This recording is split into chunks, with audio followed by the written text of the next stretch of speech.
ఈరోజు నీలో క్రమశిక్షణ ఉంటే మాత్రం నీ జీవితంలో ప్రతిస్పందన విలువ అధికం. ఈరోజు చాలా మంది ఎక్స్ట్రీమ్స్ మాట్లాడతాడు. నువ్వు ఎలా ఉన్నా దేవుడు ఆశీర్వదించేస్తాడు. మనం ఎప్పుడు అలా చెప్పాం. నీ జీవితం సరిగా ఉండాలి, నువ్వు చేసే పని సరిగా ఉండాలి, నీ బ్రతుకు దేవుని వాక్యం తగినట్టుగా ఉండాలి, నువ్వు క్రీస్తు రక్తం ద్వారా నిబంధన చేయబడిన వ్యక్తిగా ఉండాలి.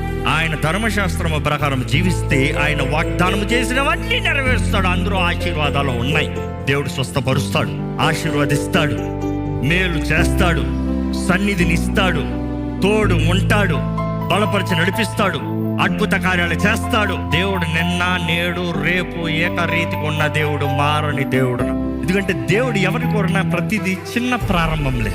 సగమా దేవుని ఎడల భయభక్తులతో దేవుని ప్రీతిపరిచే వారుగా, సంతోషపెట్టేవారుగా బ్రతకమని పెడుగుతాం. Live the word, believe the word, follow the word. I'm telling you, you become a role model to others. You become a role model.